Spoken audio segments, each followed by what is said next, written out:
Burr was telling me that he did Caroline's in New York City. He was like, it was almost like a college gig.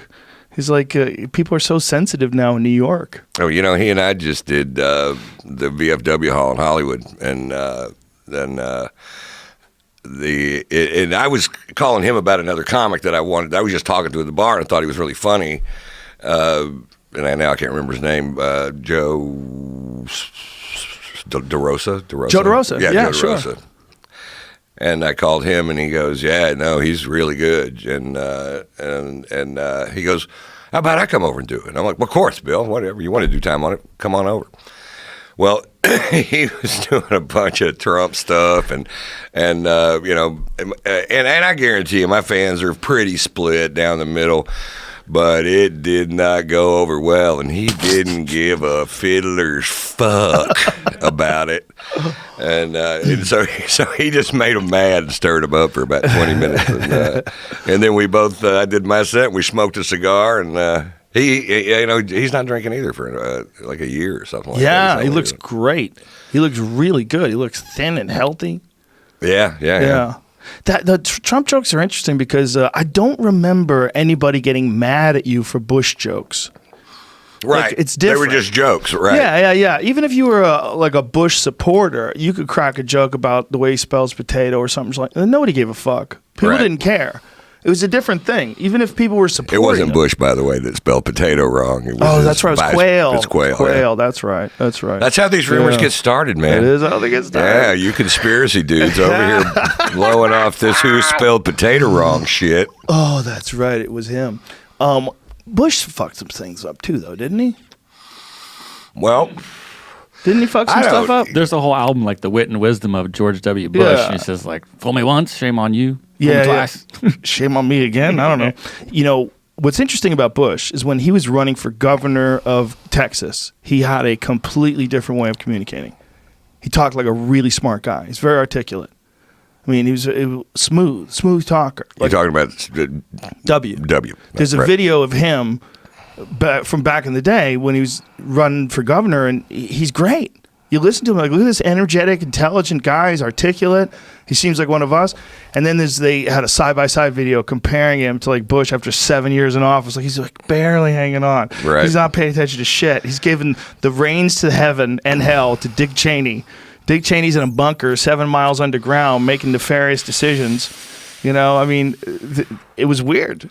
It was a weird time, but you can make fun of Bush all day long. Nobody gave a fuck. You make fun of Trump today, people want to kill you. Yeah, I almost got in a scuffle the other day at the gas station. This guy just started spouting out stuff. He was putting gas in his car right over there, and by the first word, the sentence that came out of his mouth from nowhere, hadn't said a word to the guy, didn't say hi to him, nothing. Nancy Pelosi's the dumbest person that ever lived on this planet, and I get baited so easy. I just said, probably not. Probably not. That you're probably wrong. She's probably not.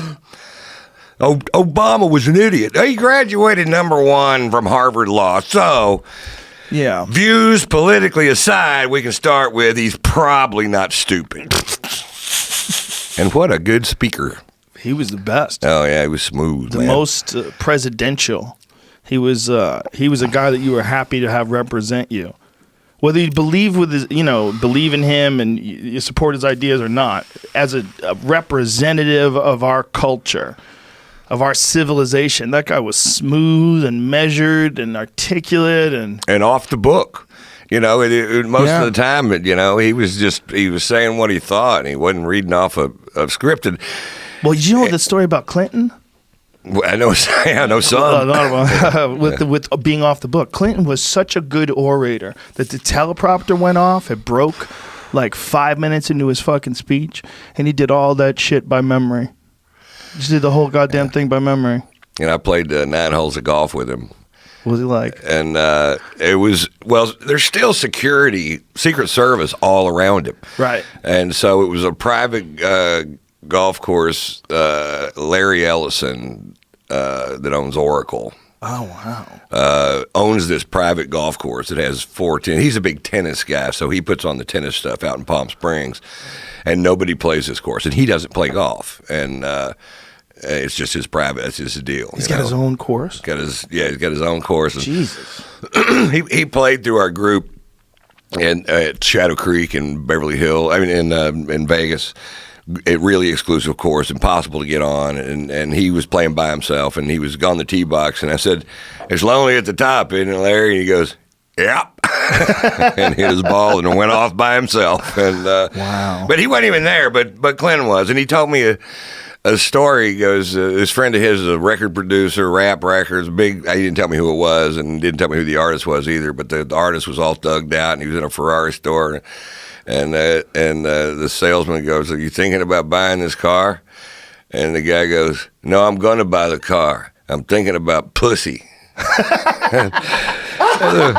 So Clinton told me a story that had the word pussy in it. And, that's a fucking great story. Clinton told you that story? Yeah, Clinton told me that. That's a great fucking story. That is a great story.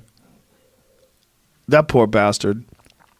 Yeah, he could just be free. He's almost like a comic. Like he could just be free. Yeah. He was like, you think if he got divorced and just started going on the honest Bill Clinton lecture circuit. No, I fucked her. Yeah, I did. I didn't want to either. What did you think I was going to do?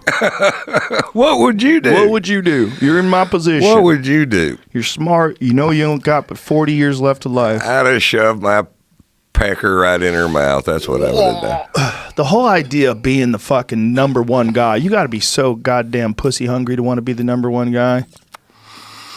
100%. You got to have big appetites, that's for sure. For everything. Yeah, for everything. For everything. You got to be a super conqueror. Yeah, and all those guys are. I mean, not all those guys. I don't want to generalize, but it's really, really common for men that are in power positions to just be horny as fuck all the time. Of course. I mean, we got to go back.